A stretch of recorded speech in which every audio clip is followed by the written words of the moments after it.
Kadang di ilmu ekonomi nggak nyantai, nggak termuat gitu. Kita bisa mengetahui itu. Maka saya itu 2003 saya pensiun dini ya, minta pensiun dini. Saya umur setahun belum ada ya, kena virus polio. Bapak itu tidak boleh saya dikumpulkan dengan teman-teman itu. Rupa-rupanya itu yang membuat saya agak pede. Selamat datang di Facebook saya. Sobat, Assalamualaikum warahmatullahi wabarakatuh. Jumpa lagi dengan saya, Nur Hidayat Sardini, dalam bincang-bincang di Gazebo NHS. Saya hari ini sangat senang karena kedatangan kawan lama saya, betul-betul lama, sejak 2004 sering berdiskusi, sering juga saya beberapa kali datang ke sekretariatnya, dan demikian juga beliau. Saya sapa saja Mas Insinyur Roni Budi Prakoso, PSC. Assalamualaikum Pak Roni. Assalamualaikum. Waalaikumsalam. Apa kabarnya? Baik, sehat pokoknya. Saya lihat malah semakin seger dibandingkan dengan dulu. Gimana Pak Roni? Iya, mungkin saya sudah tidak mikir lagi ya organisasi-organisasi yang terlalu berat-berat itu. Oke. Jadi memang kenapa kok harus berat begitu loh? Ya, organisasinya enteng, tapi manusia-manusia kan banyak persoalan. Dan di sisi lain sekarang COVID ya, libur tiarap di rumah. Iya. Ada hikmahnya kadang-kadang ya. Saya masih ingat kita ketemu dan sering interaksi, terutama di 2004 ya Pak Roni. Iya. Waktu saya ketua Panwaslu kan. Iya. Saya terus terang aja sangat terkesan dengan Mas Roni, karena memang dia dalam cara memanage, cara mengelola, cara ngemongi, saya lihat dari teman-teman, saya sebut saja disable ya, difabel, penyandang disabilitas. Ya, penyandang difabel. Ya. Dan bagaimana itu kuncinya waktu itu sih, kok bisa seperti itu? Nah, waktu itu saya ditunjuk. Jadi ada lembaga internasional itu yang peduli dengan pemilu untuk penyandang disabilitas. Waktu itu namanya penyandang cacat ya. Oke. Nah, waktu itu saya sebut lembaganya boleh? Boleh. Partnership waktu itu. Partnership. Ya. Waktu itu kita diundang. Setiap provinsi itu diambil 3. 3 utusan. Dari penyandang tunadaksa, dari penyandang tunanetra, dari penyandang tunarungu-wicara. Nah, kita berangkat ke Jakarta nggak tahu. Ini siapa nggak tahu. Bahkan waktu kita turun di pesawat itu, oh mbaknya tadi yang kita satu pesawat. Ya. Baru tahu. Yaitu ke Hotel Indonesia waktu itu. HI ya. Di Bundaran HI ya. Di situ kita dipertemukan berbagai macam lembaga yang intinya pokoknya penggiat-penggiat pemilu. Oke. Nah, waktu itu diberi emblem Panitia Pemilihan Umum Akses Penyandang Disabilitas, penyandang cacat waktu itu. Disingkat PPUA. Ya. PPUA Pencawal waktu itu. Iya. Pencai ya. Setelah berjalannya itu, saya pulang bingung. Ini harus pakai duit kalau memang membentuk ini. Waktu itu gubernurnya Pak Mardianto. Pak Mardianto. Saya membuat surat bahwa ada, saya ceritakan itu. Akhirnya beliau mendanai itu. Akhirnya saya membuat 35 kabupaten kota. Itu mulai dari 2003. Semacam cabang, Pak ya? Iya. Apa itu istilahnya? Cabang atau pengurus daerah? Pengurus kabupaten kota ya. Nah, saya membentuk itu satu persatu. Saya telateni lahir itu. Dan saya tidak berpatokan pendidikannya apa. Tapi dia berani atau enggak. Satu persatu? Iya. 35 kabupaten kota tadi? Iya, saya parah. Didatangi satu-satu? Iya. Dulu nggak ada HP? Iya. Enggak, Om, HP-nya masih cetuk itu, masih jadul. Iya, jadul itu. Wah, merek yang lama itu ya. SMS saja kayaknya belum ada kali ya? Ada SMS. Ada SMS ya. Nah, itu saya persatu. Saya kan dikasih dana sama Pak Gubernur, tak bagi Mas. Yang satu untuk pertemuan, yang satu untuk pembentukan di kabupaten kota. Okay. Ya. itu waktu pembentukan itu lucu-lucu. Paling lama itu Seragen sama Kebumen itu menghabiskan anggaran saya itu 3 hari. Target saya itu paling maksimum itu 2 hari. Di satu titik. Iya, di satu kabupaten kota ya. Ya saya memang waktu itu memang saya berkenalan dengan bapaknya, ibunya, saya menjelaskan apa itu pemilihan umum akses, sama pemerintah daerahnya juga saya ngomong. Jadi saya itu bener-bener buka alas bener-bener dengan teman-teman itu. Waktu itu boomnya istilah aksesibilitas. Jadi kemudian bagi penyandang cacat waktu itu ya. Nah, dengan adanya itu waktu dulu itu KPU itu sering telepon apa aksesibilitas. Sekarang sudah pinter-pinter KPU. Malah saya kalah sekarang. Senang, itu perkembangannya luar biasa bagi saya. Jadi sekarang ini kita itu sudah tidak usah menjelaskan, tidak usah apa-apa. KPU sudah lebih pinter daripada kita. Artinya perjuangan kita yang di 2003 2004 itu artinya tingkat literasi dari yang sebelumnya 0 sehingga menjadi sekarang itu. Dan tidak hanya dari perlakuan Pak Roni ya, tetapi adalah dari sisi juga regulasi yang tadi pun terbatas. Tapi saya belum ke sana Pak35 kabupaten kota tadi. Jadi Pak Roni sama sekali belum ada kontak dulu ya. Hanya modalkan dari fasilitasi Pak Gubernur waktu itu. Satu persatu. Jadi waktu itu yang saya temui itu dinas sosial, terus sekolah yang kira-kira disabilitasnya yang paling kuat mana. Paling tidak kepala sekolahnya tahu wawasan. Terus ada jadi tidak dari 0 penjelasannya. Kali harus dari 0. Karena PPUA itu kan nggak tahu dia. Nggak tahu PPUA makanan apa. Kita harus menjelaskan sedetail mungkin. Ya menjelaskan untuk tunanetra itu harus pakai template, untuk menjelaskan pelan-pelan itu. Untuk tunadaksa itu kalau pakai kursi roda ya harus jalannya bisa dilewati kursi roda, mejanya harus bisa untuk dimasuki kaki ini untuk tapi kan Pak Roni pertama-tama harus membentuk pengurus kan? Iya. Belum kepada publik kan? Belum. Nah, bagaimana itu? Nah, karena kita harus begitu bentuk, begitu menjelaskan. Begitu menjelaskan. Karena kalau nggak jelaskan nggak mau di daerah itu. Hakikatnya untuk apa juga? Asbabun nuzulnya itu ngopo gitu. Nah, itu yang jadi satu persatu itu Pak. Satu persatu. Ya. Saya dalam hati saya itu ini kelahiran bayi. Dan Jawa Tengah itu baru pertama kali. Bahkan Indonesia itu terbentuk di satu provinsi itu 35 kabupaten lengkap. Berapa? Dan kecacatannya semua ada. Kenapa begitu? Nah kan ada yang mono cuma tunadaksa saja. Cuma ini saya enggak. Ini ada tunadaksa, ada tunarungu, ada tunanetra. Jadi setiap kabupaten kota saya mengharuskan ada tunadaksanya, ada tunanetranya, ada tunarungunya. Ini lengkap. Lengkap semua. Berapa waktu yang dibutuhkan untuk keliling, dan bukannya keliling loh Pak, bukan hanya mampir lalu pergi lagi enggak. Itu harus menjelaskan. Itu waktu itu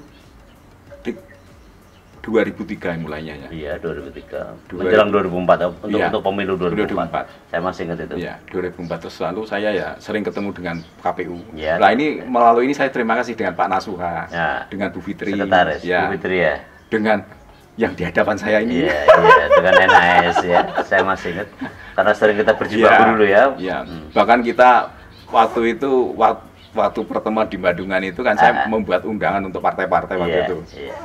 Undangan itu saya antar sendiri, Pak. Sorry Pak Roni, betul. Yang 35 kabupaten kota tadi berapa minggu, berapa bulan? 6 bulan mungkin. Ya, jadi di 2003 3 bulan, di 2004 itu 2 bulan 3 bulan.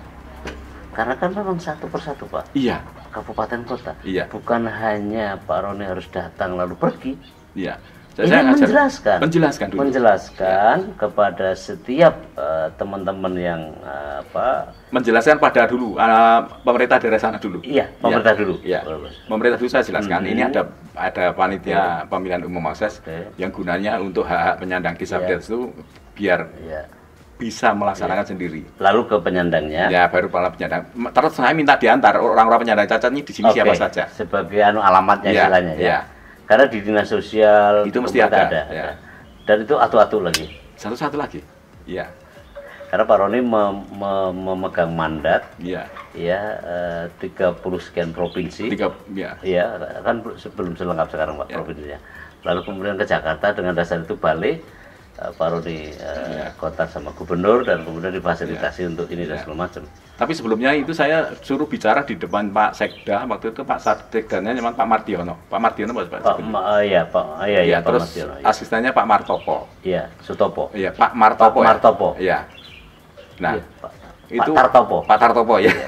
Asisten 1. Iya, waktu itu KPU diundang, terus bidang politik diundang. Saya masih ingat itu, Pak. Itu diundang semua di situ. Saya masih ingat itu aja. Oh iya. Iya, waktu itu kan. Nah, saya disuruh menjelaskan itu. Ya, saya masih ingat Pak Roni menjelaskan. Akhirnya anggaran turun. Iya. Iya. Waktu itu anggaran 60 juta, Pak. Iya. Dari Pak Gubernur. Oke. Wah, itu saya tenang, sungguh-sungguh itu saya manage sungguh-sungguh. Bahkan saya harus setiap malam harus jemputi teman-teman yang rapat itu, Pak. Iya. Ya, jadi saya kan jauh-jauh kasihan, jadi kita yang jemput satu persatu. Jadi ya itulah keadaannya seperti Setelah 35 kabupaten kota terbentuk, bagaimana Pak Roni mengkoordinasi, menggerakkannya dan melaksanakan seluruh program yang Pak Roni sudah tetapkan? Iya, saya mengundang Ketua Bawaslu. Nah, Panwaslu waktu itu. Iya, Panwaslu. Iya, waktu iya. itu gini, saya membuat surat yang intinya itu 2 surat. Yang satu untuk wali kota atau bupati, yang satunya untuk penyandang disabilitasnya. Yang Pak Wali Kota sama Pak Bupati itu saya suruh memberangkatkan. Oke. Tapi ditemani oleh orang dinas sosial 1. Ya, jadi semua tak undang itu 5 orang. Pengurusnya 4 orang, ya. Teman dari pemerintahan 1 orang. Masing-masing kabupaten kota ya. Mereka ada yang nganter itu bukan sama dengan sopirnya itu juga diantarkan di sana. Iya, iya. Itu saya goblok itu. Oh, iya, dari A sampai Z. Iya. Difasilitasi Oleh pemerintah daerah ya. Tapi ada kasih duit terus suruh berangkat sendiri ada begitu. Nah, itu teman-teman yang lebih suka yang kedua ini. Dan memang Pak Roni kan akhirnya berhasil membangun infrastruktur. Iya. Ya, kalau saya lihat kan, saya kan beberapa kali diundang Pak Roni untuk menilai, untuk menerima pendapat dan seterusnya. Dan akhirnya kalau saya lihat infrastruktur hari ini karena Pak Roni kan. Ya. Alhamdulillah. Ya. Tapi sekarang masih jalan? Masih. Jadi pengganti saya ada. Sekretariat tetap di tempat? Bukan, sudah bisa pindah. Sudah. Di rumah saya sekarang pusat kajian disabilitas. Intelektualnya. Ya. Untuk kegiatan saya yang sudah tidak berdaya. Iya, yang pensiun ya. Nah, sementara untuk pengurus yang baru. Iya. Tetapi hasil Pak Roni dulu lakukan, saya sebut saja membangun infrastruktur literasi dalam soal teman-teman disabel ini, karena ini berhasil ya. Sampai sekarang masih jalan ya. Masih jalan, alhamdulillah. Dan gini, dalam perjalanannya itu waktu rapat, ada pertemuan rapat itu, Mas, kalau saya pemilu setahun 5 tahun sekali, terus ini waktunya luang itu apa? Akhirnya pemberdayaan ekonomi yang saya masukkan. Di situ jadi ada setelah jeda itu, suatu saat pemilu akses, satu saat pemberdayaan ekonomi. Itu yang mimpi saya dari dulu. Ya. Obsesi lama ya. Ya. Sampai sekarang udah berhasil. Pelan-pelan. Kalau ini, kalau pemberdayaan ekonomi itu ada beberapa tipe ya. Tipe pertama itu model replikasi usaha. Replikasi usaha itu waktu itu kita diundang oleh lembaga, lupa namanya, Lembasing. Itu di Lombok sana. Itu setiap provinsi itu suruh berangkat ketua disabilitasnya. Terus tim ahli ekonomi dari universitas. Terus pemerintah provinsi 1. Nah, waktu itu kebetulan tim ahli ekonomi itu bendahara saya, yang sekarang jadi pembantu rektor di Untak ini. Nah, ini dengan mudahnya saya meminta dia berangkat. Emiliana. Ibu Emiliana. Ya. Oh. Sekarang jadi pembantu rektor Untak. Disabel itu ya? Iya. Luar biasa. Ya. Senang kita itu. Iya. Nah, terus kita berangkat. Iya, Bu Emil saya kenal. Lah kita berangkat ke sana, terus kita pulang, Pak. Waktu itu dari dinas sosialnya Pak Bambang Sumantri. Beliaunya juga sudah pensiun sekarang. Sampai di sana kita dapat ilmu replikasi usaha itu. Setelah pulang di Semarang, di Jawa Tengah, itu anggaran APBD yang diberikan Pak pemerintah itu saya gunakan untuk itu. Ternyata hasilnya kurang begitu memuaskan karena ada faktor yang direplikasi ini kelihatannya kurang ikhlas. Sebelum itu nanti ini Pak. Iya. Itu program dari pemerintah pusat yang Dari lembaga ya itu kan asing pasti ya? pasti pusat lah. Ya. Karena enggak mungkin bantuan program kan itu Ya. semacam itu. Lalu kemudian dilatih untuk usaha gitu Ya. reaplikasi terhadap usaha. Iya. Tapi agak kurang memuaskan ya karena Iya, memang- bagi saya kurang memuaskan. Apa masalahnya tadi Pak? Satu, yang direplikasi itu yang punya itu kurang ikhlas. Yang kedua itu lingkungannya itu kurang aksesibil. Aksesibel. Ya, baik belinya bahan baku kan itu kita harus menambah nek bosone Jawa itu ngetotke itu. Iya. Bagi yang punya. Iya. Kita tuh loh tempatnya kok begini, begini, pasar maupun itu kurang aksesibil. Iya. Nah, akhirnya Kurang ramah ya. Akhirnya tidak ada ketertarikan disabilitas untuk replikasi usaha itu. Padahal secara objektif itu sebenarnya kalau dijalankan secara benar sangat membantu ya. Membantu Teman-teman sekali itu, disabel membantu ya. Cuma yaitu mungkin dibandingkan dengan luar negeri kan kita waktu itu loh Pak, waktu itu kan kita belum seakses sekarang. Iya. Ya. Jadi semudah sekarang. Kalau orang lihat sebenarnya tingkat literasi di urusan umum di luar pemilu misalnya itu mulai kapan tumbuh kesadaran atau keinginan? Paling nggak kan fasilitas umum ya, Ya. sarana prasarana di perkantoran pemerintah, instansi pemerintah. Yaitu sering dicekoki undang-undang. Waktu itu kan undang-undangnya masih Undang-Undang 497 itu ya, yang untuk aksesibilitas. Iya. Itu teman-teman sudah mulai kalau di daerah itu, oh ini kurang akses loh Pak, sudah berani ngomong itu dia. Itu saya juga seneng seperti itu. Nah kalau sudah ngomong gitu, apalagi masuk koran, ngomong dengan saya di jatuhnya ini ngomong, Pak Roni ini nanti gini-gini, oh iya nggak apa-apa terus lanjutkan, kadang-kadang begitu ya. Tapi memang kayak tadi itu tahun 2004 aja kan masih sangat sulit. Iya masih Dan sama. Pak Roni kan yang merintis, Iya. meletakkan dasar-dasar infrastrukturnya. Iya. Nah, tetapi itu kan mewakili perasaan umum, Pak. Mewakili perlakuan umum kepada teman-teman disabel kan. Iya. Di aspek lain, itu kan pemilu tadi. Di aspek lain juga begitu. Kalau Pak Roni lihat. Bagaimana ya? Ini kan penyandang disabilitas tuh pendidikannya rendah. Kuncinya itu. Lalu situasi kedua tuh kurang mampu. Akibatnya kan Secara ekonomi. Iya, secara ekonomi. Akibatnya kan apa-apa mentok, Pak. Iya. Apalagi lingkungan tidak aksesibel. Nah, ini yang peluang ini yang kita Iya. gunakan. Iya. Jadi misalnya pemilu itu yang tidak aksesibel juga bisa nyoblos dia. Nah, itu yang kan kita waktu perjalanan itu mau nulis-nulis apa itu yang isinya supaya memperkaya ilmunya dia, itu sudah setiap pertemuan mesti saya supply seperti itu.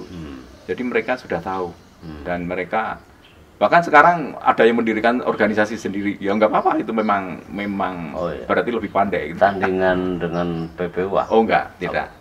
Jadi dia mendirikan ya sepeda motor roda 3 Oh, gitu ya. pengembangan, Iya. pengembangan fungsionalnya iya. itu bagus. Iya. Cuma ya saya beling, cuma itu yang mesin-mesinnya itu belinya yang baik-baik saja lah, jangan yang bodong-bodong.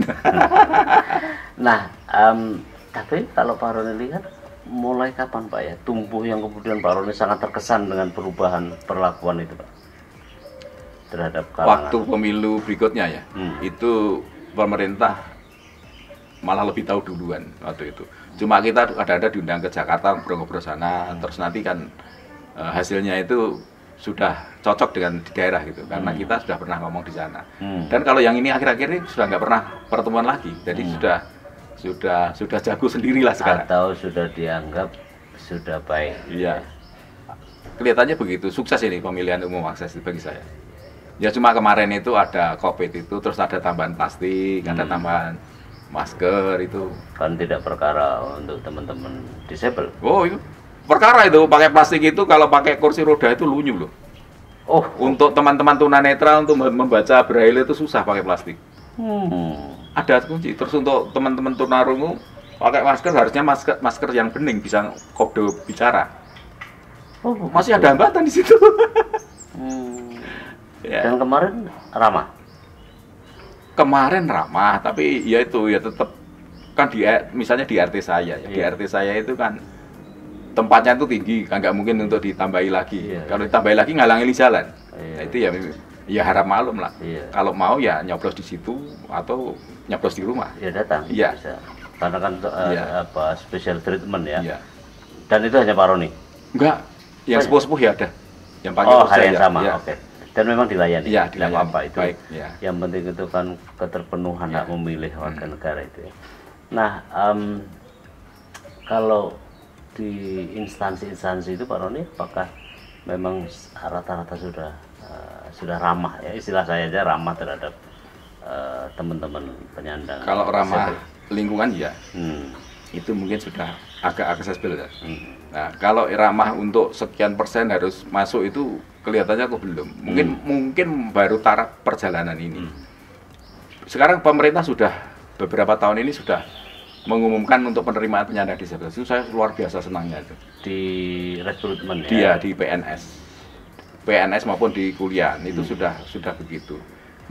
Sudah luar biasa sekarang ini. Tidak seperti waktu Zaman-zaman 2020 ya, itu udah Sangat tidak ramah. iya tidak ramah. Belum mainstreaming ya. Sekarang mainstreaming ya. Karena kan soal perlakuan kita terhadap ini kan termasuk vulnerable group, Pak. Itu kan sejalan dengan soal peradaban. Iya. Artinya kalau peradabannya tinggi, Iya. dia akan memperlakukan sesamanya secara wajar. Maka sebenarnya saya lebih suka istilah Pak, bukan disable sebenarnya. Kalau hati saya, walaupun Pak Roni bisa aja menolak ya memang bukan disable menurut Enggak, saya itu bukannya menolak Pak, Hmm. karena Undang-Undang 8 2016 itu ya sudah berganti penyandang disabilitas dari penyandang cacat. Iya, artinya sebenarnya kayak Pak Roni dan kawan-kawan kan bukan disable. Iya. Disable Iya. adalah tidak mampu, Iya. tapi adalah different ability. Iya. Ya, punya kemampuan tetapi agak berbeda kan begitu. Tapi itu soal peradaban Pak, tidak apa-apa. Ya, tetapi bagi saya itu visi. Iya. Saya berbeda visi. Nah, kalau pemilu 2019 tempo hari apa sudah lebih ramah Pak? Lebih baik, lebih baik. baik ya. Lebih baik dan tidak ada pertanyaan apapun untuk saya. Jadi sudah tahu sendiri semuanya. Keluhan dari teman-teman di kabupaten kota misalnya? Waktu itu saya sudah tidak jadi Oh, ketua. sudah, Ya, kepada jadi Bu Emil tadi. ya, Oke. Tapi yang dengar aja lah. iya. Yang Ya didengar. dengar ya, mereka enak-enak saja. Dan saya senangnya itu tinggalan yang dulu. Pak Nasuka sama Bu Fitri itu, Bu Fitri ya? itu mereka dapat dibantu oleh KPU daerah setempat untuk sosialisasi. Dan selalu disertakan. Iya. Dan waktu itu kita dapat dapat surat sakti lah dari KPU waktu itu. Iya. Baru awal-awal itu. Kan belum ada. Belum ada waktu itu. Relatif baru. Iya. Di seluruh Indonesia juga relatif Iya. baru. Ya. Dan sampai sekarang jejaknya masih terasa ya. Masih sangat Alamatnya masih ada lah gitu ya. Dan setiap kali ada undangan partisipasi gitu ya dapat. Nah, kalau di 2020 kemarin Pak, sepenglihatan Pak Roni, Kemarin itu kelihatannya pilkada, yang pilpres ini lah. pilkada. Oh yang pilkada itu saya tidak mengikuti begitu karena ya di samping suasananya kayak gini ya kita nggak pernah. Ya cuma ada laporan-laporan itu, tapi kan sudah laporan itu tidak pure ke tempat saya, ketua bina asas yang pengganti saya itu yang menangani. Mereka sungkan kadang-kadang kalau mereka curhat ya WA atau apa. Sekarang kan sudah ada WA, dulu kan masih SMS saja. SMS. Ya. Saya di 2016 itu ke nonton Pilpres di Amerika. Bahkan ketua KPPS-nya itu ya disable Iya. dengan kursi roda, dengan kursi kayak Pak Roni gunakan itu, tapi Pakai listrik. pencet listrik dan lincah sekali, Iya. dan sangat lincah sekali, dan memang lingkungan di sana sudah sangat Iya. accessible ya, sudah sangat disability-nya itu kuat sekali gitu ya. Karena memang ini soal peradaban. Bangsa yang beradab tentu akan menjadi lebih ramah terhadap sesamanya, walaupun ya tentu ini kan tidak 100%. Tapi apakah Pak Roni bisa mengatakan bahwa di Indonesia ini sudah seperti itu tarafnya. Belum, baru mengarah ke sana. Baru malah Iya, sana. baru mengarah. Apa kesulitan yang paling utama ya Pak Roni? Ya kalau aksesibilitas kan banyaknya ke materi ya, ke duit ya. Mungkin pemerintah daerah kan kesulitan itu mungkin. Sarana Mungkin prasarana. bertahap ya. Sarana prasarana. Gimana? Sarana prasarana. Iya, sarana prasaranya. Kalau di gedung-gedung kita paling enggak pemerintah hotel yang saya tahu ya, itu kalau saya temui lebih banyak sudah Pak. Sudah, karena itu kan ada syarat. Kalau Iya. tahun sekian itu sudah harus aksesibilitas untuk Iya, iya. disabilitas. Oke. Ya. Itu kan ada apa nih Pak? Rem. Ram, Iya, ya. ram. Lalu kemudian Iya. ini kan, Ya. lalu tidak berunda-unda. Iya. Jadi setiap kali berunda-unda harus Harus langsung. saya.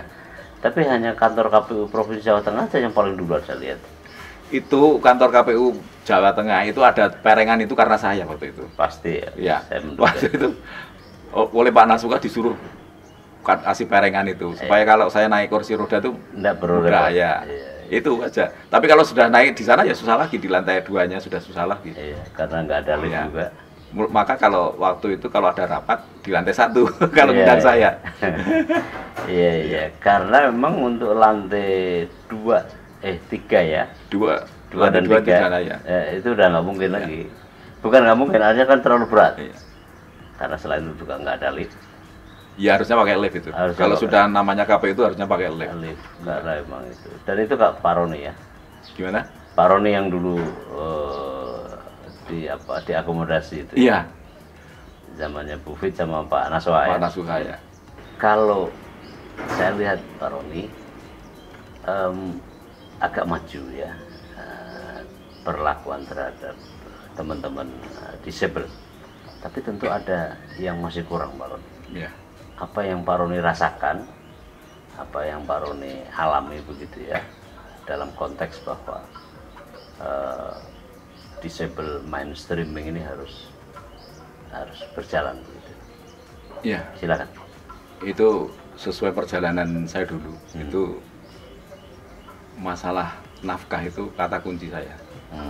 Dan waktu itu kita sudah berusaha sampai replikasi usaha. Dan adanya COVID ini, saya justru mendapatkan suatu pelajaran berharga waktu itu. Saya itu menunggu istri saya. Istri saya itu UKM, jadi dia berkecimpung di UKM. Waktu itu ada penjelasan masalah diagram kanvas ya. Diagram kanvas itu di situ ada 9 kotak di sana. Kamu tuh punya produk itu untuk siapa? Dan produkmu itu kalau dibanding dengan produk yang lain itu kayak apa? Dan produkmu itu, pertanyaan-pertanyaan itu sampai 9 kotak itu baru ketemu bahwa ini produk yang bisa untuk kita jual. Nah, dalam syarat-syarat tertentu, misalnya PIRT, misalnya dan sebagainya itu juga perlu ketekunan. Bahkan waktu saya nunggu itu sampai istri saya itu sudah sampai halal. Jadi label halal sudah dicantumkan di produknya BPOM ya? Ya. Apa dari MUI ya Pak? dari MUI. MUI. Ya. Nah setelah itu saya waktu itu bicara di salah satu itu saya meyakini bahwa UKM ini itu cocok bagi penyandang disabilitas. Tidak, tunanetra pun bisa. Karena dia harus mempunyai asisten kalau memang seperti itu. Nah, saya itu sampai nunggu nih sampai kurasi pemilihan produk itu. Di sana itu pemerintah Kota Semarang itu bagus. Itu ada sistem penjualan itu dilatih dengan online maupun offline. Kalau online itu dikasihkan dititipkan di seperti Minimarket. bukan kalau yang online itu di Wikipedia misalnya begitu ya. Anu ya, macam Bukalapak dan Ya, seterusnya. ya. Kalau yang online, yang offline, Offline. itu ada yang dititipkan di Minimarket. minimarket itu. Atas rekomendasi pemerintah. Iya. Nah, panjenengan kalau ke minimarket itu, Oke. di situ produk UMKM itu ada sendiri khusus di situ. Oh iya, Ya. ada semacam Ya. slotnya. Iya. Nah, kebetulan istri saya di situ tuh bisa masukkan dua produk di situ. 2 item. Ya. Nah, kalau seandainya akan itu dia dijadwal bisa 80 Indomaret maaf, nanti tiga. Ada 80 itu dia harus memasukkan itu. Nah, istri saya bisa di situ. Itu kalau bagi penyandang disabilitas, itu bisa untuk nafkah bagi saya. Nah, itu persaingan itu tidak ketat kok. Sesama UKM itu enak, tidak saling sikut-sikut, bahkan saling membantu. Dari seluruh minimarket se-Semarang. Iya. Yang dicas sama pemerintah. Ya. Produk dari teman-teman. UKM ya, produk UKM. Nah, saya menginginkan kedepannya itu ya begitu, tapi untuk penyandang disabilitas. Itu di minimarket itu untuk slot. Ini kerajinan penyandang disabilitas, ini produk penyandang disabilitas. Itu yang Pak Roni punya apa? Istri punya itu apa? Produknya? Produknya ada beberapa produk. Iya, misalnya sebut aja Pak. Ya, kalau yang jahe instan itu istri saya punya, itu sudah sampai halal itu. Jahe instan, beras kencur instan ya. Ya. Kunyit asem macam-macam itu ada sekitarnya. Itu istri punya. Iya. Jangan-jangan saya beberapa kali saya beli itu. Oh, mungkin belum boom betul ya. Iya. Tapi ya sudah. Iya, tapi tarafnya sudah. Tapi belum masuk ke toko-toko itu kali itu. Kalau yang kuenya itu sudah masuk. Cookiesnya itu. Jadi cookiesnya itu sudah masuk di sana, sudah ada dua. Kan teman-temannya cuma satu, dia kok kepilih 2 ya saya sendiri ya nggak tahu. Artinya Pak Roni yang mengatakan sebenarnya sebutlah usaha semacam itu. Iya. Bisa dilakukan oleh teman-teman disabel ya. Benar ya, penyandang disabilitas ya. Apa masalahnya kok sampai sekarang belum ideal itu Pak Roni? Ya mungkin lembaga-lembaga seperti lembaga yang saya pegang ini belum ada kesempatan untuk pelatihan UKM. Padahal itu dengan adanya Undang-Undang 8 2016 itu pusat kajian saya itu kan sudah berubah arah. Jadi untuk kajian ekonomi penyandang disabilitas saja punya saya. Saya sudah tidak memikir advokasi segala, sudah nggak mikir saya. Jadi saya mikirnya tarafnya udah beda ya. Tarafnya sudah beda. Masalahnya juga udah beda. Kalau dulu kan literasi, meningkatkan literasi, sekarang enggak lagi lah. Sekarang ini pikiran saya itu cuma bagaimana penyandang disabilitas itu mencari nafkah. Iya, itu yang penting. Itu kata kuncinya. Mandiri. Soalnya sekarang KPU ya sudah pinter-pinter untuk aksesibilitas. Pemilu, sudah bagus ya. Alurnya sudah ke alur yang benar lah. Itu kan masalahnya kan itu aja kan. Iya. Soal perlunya penambahan untuk memproduk beberapa instrumen ya. Maka itu akte notaris menyandang bina akses itu saya tambahi untuk pemberdayaan ekonomi. Agar mereka ya tidak selalu pemilu akses saja. Karena akhir-akhirnya ya nanti selesai sendiri, karena karena pemerintah itu sudah tahu semua gitu. Kalau dulu kan kita dapat ilmu dari luar-luar, dari pertemuan-pertemuan itu, akhirnya kita ya ngomong sama pemerintah akhirnya.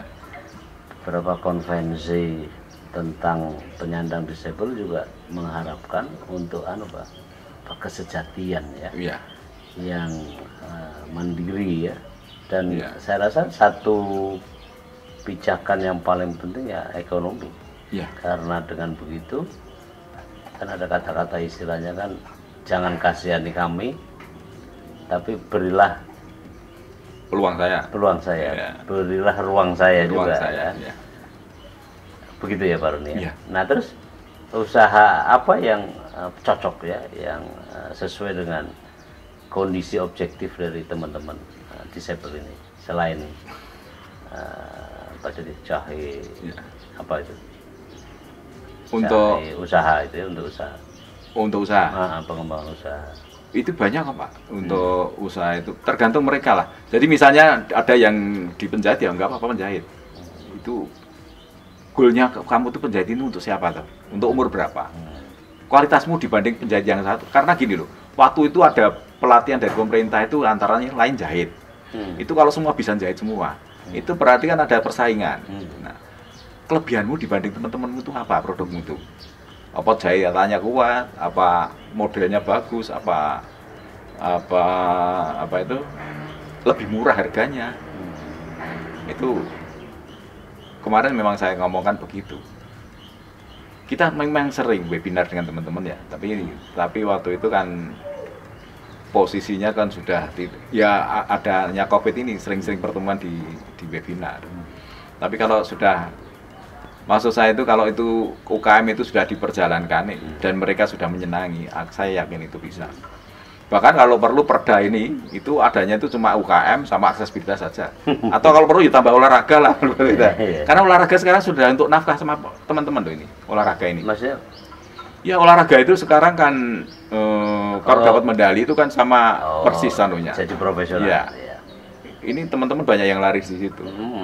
Jadi kalau pas pemilu ya ikut pemilu, kalau pas olahraga ikut olahraga. Iya.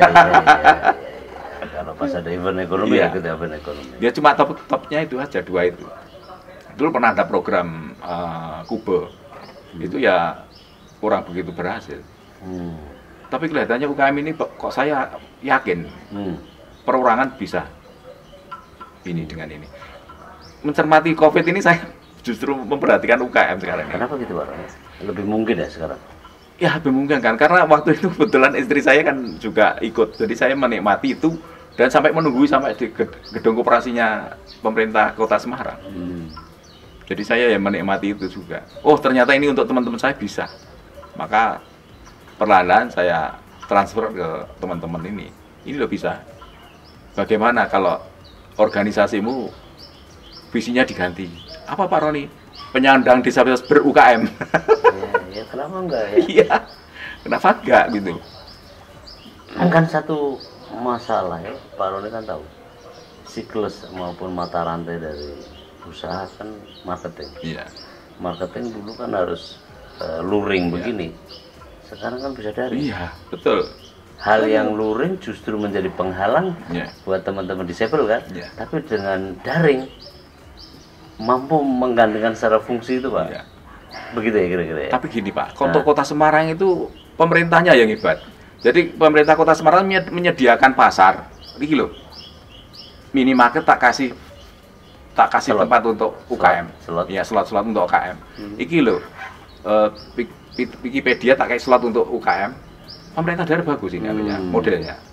Nah, besok lagi saya minta. Ini loh slot untuk penyandang disabilitas. Ini loh. Jadi bukan UKM saja, nanti penyandang disabilitas dapat slot di situ, misalnya begitu. Ya walaupun itu ya UKM, tapi lebih diutamakan itu. Tapi pemerintah kota yang Pak Roni maksud tadi tetap juga melakukan pembinaan manajemen dan produknya ya. Kan pemasaran yang biasanya orang paling susah. Tetapi kan sekarang itu unik Pak. Jadi produk UMKM itu kadang-kadang kemasan dan isi itu mahal kemasannya. Kenapa begitu ya? Iya, karena apa ya? Kemarin itu saya itu menganalisa itu, ternyata kemasannya itu 60%. Iya. Harga pokok itu 40%-nya itu produknya di dalam itu. Semacam packingnya gitu. Karena sekarang itu minat pembeli itu ya lucu-lucu. Karena kepengen kemasan yang bagus isi nggak peduli kadang-kadang. Penampilan. Iya. Casing. Kadang-kadang iya. Tapi memang casing itu bisa mengelabui. Ini sebetulnya bukan mengelabui ya.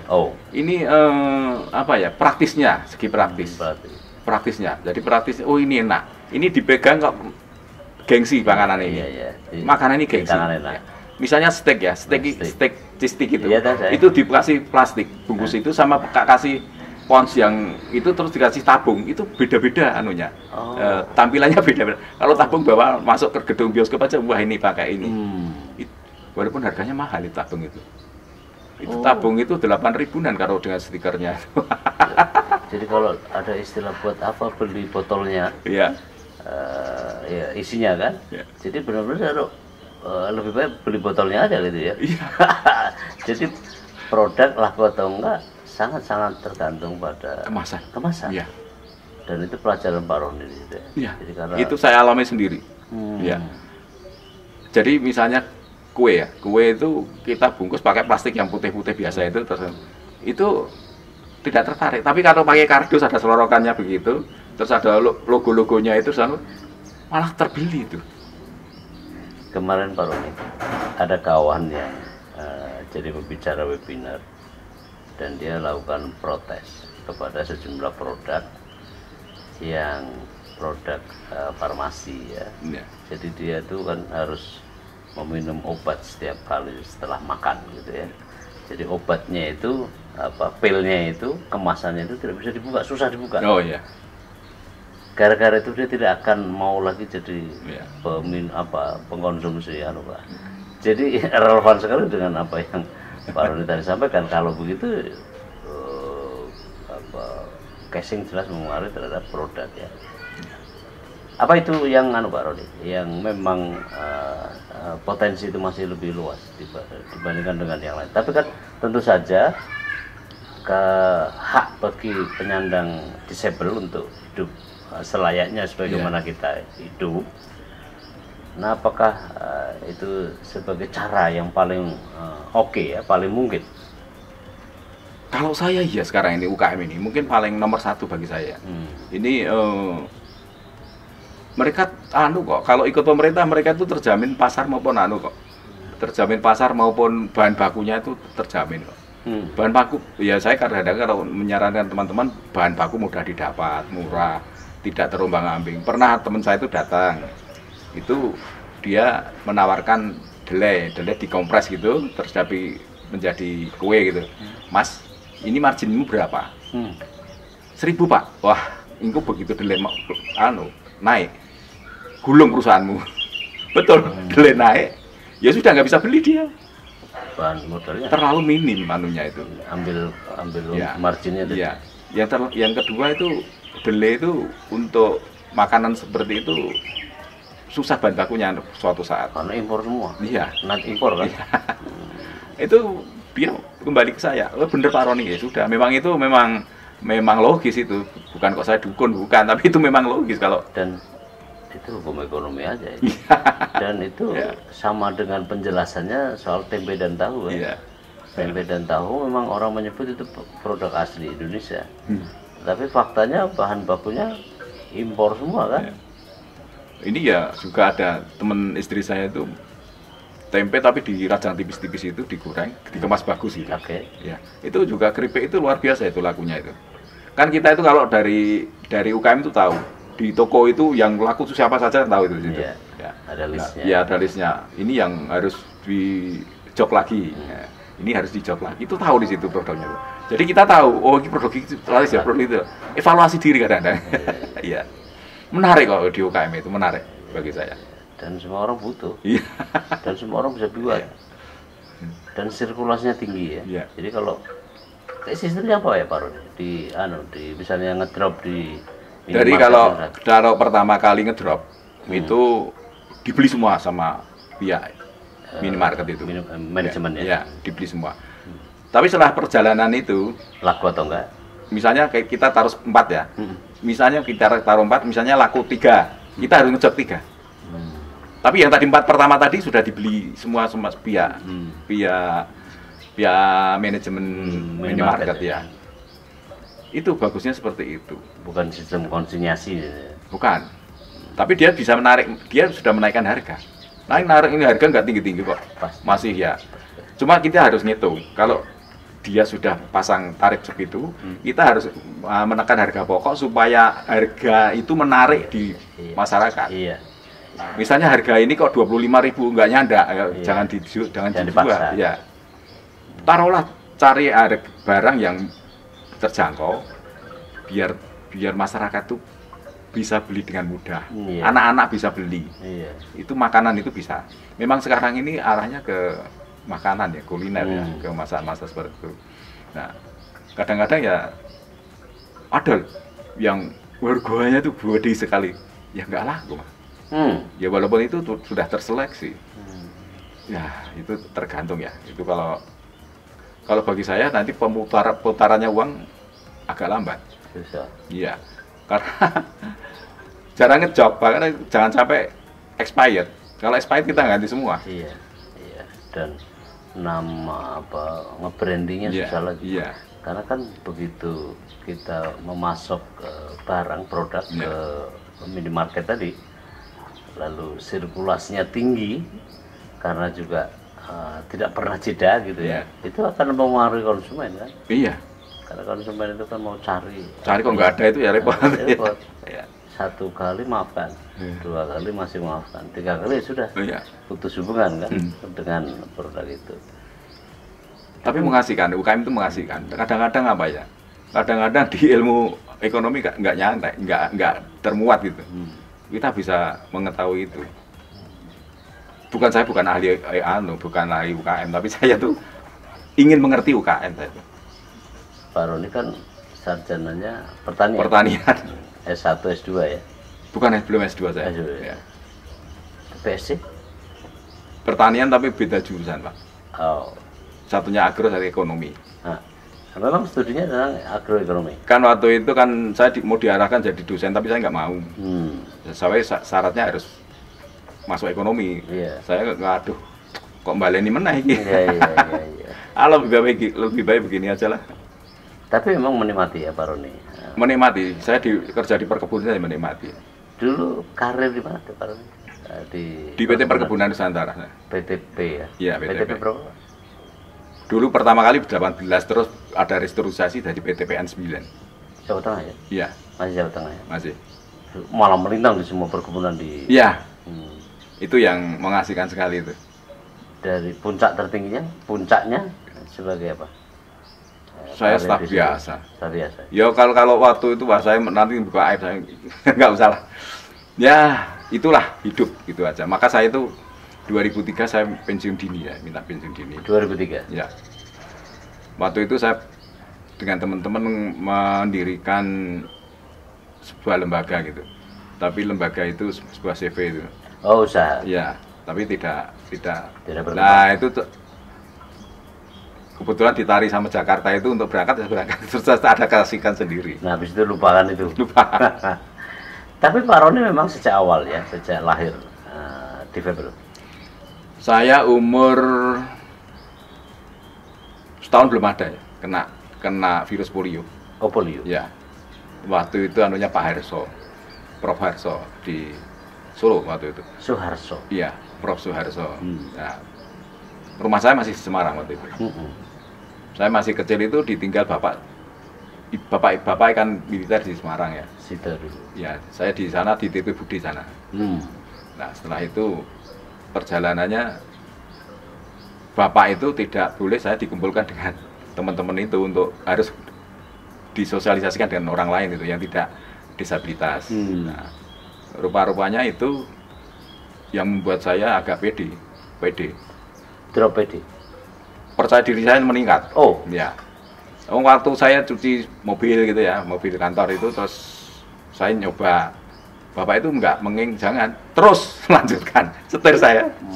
Nah, itu yang mungkin peran bapak saya itu juga sangat tinggi ya. Artinya memberi keyakinan. Spirit ya. Cuma satu, waktu itu saya kepengen kedokteran. Tes di Undip saya tidak terima. Nah, bapak saya itu menginginkan saya itu fakultas hukum. Ya saya masuk fakultas hukum bener. Waktu kuliah hampir 1 tahun ya.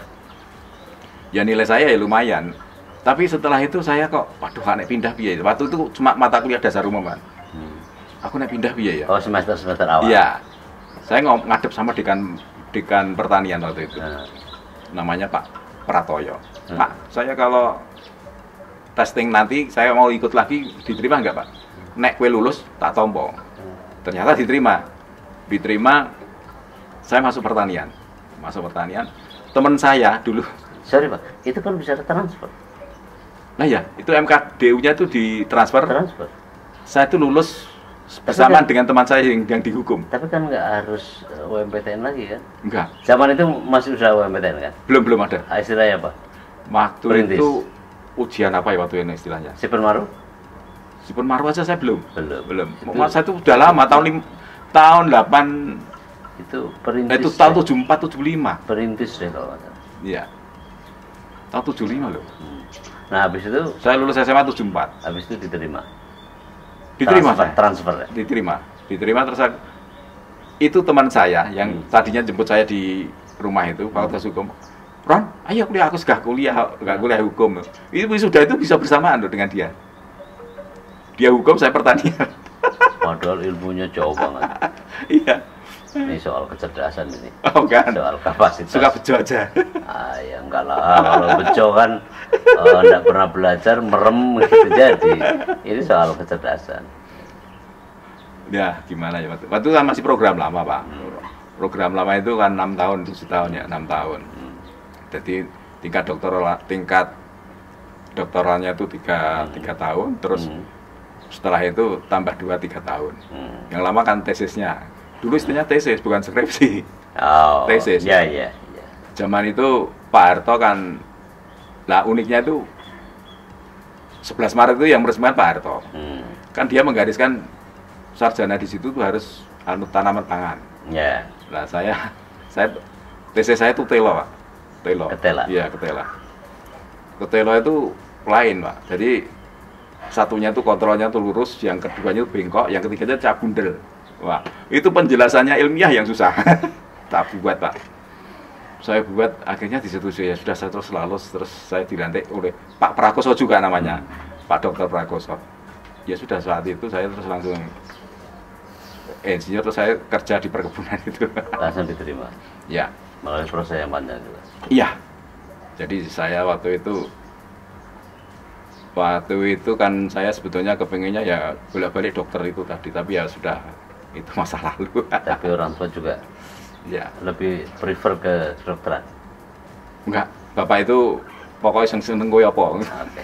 Itu orang tua yang baik ya, orang tua yang bijak. Iya. Lalu setelah itu dari perkebunan kemudian minat ke pemilu, Ya.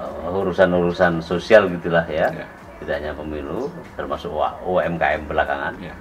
Dan kemudian yang membuat Pak Roni bikin CV tidak terlalu diopeni ya.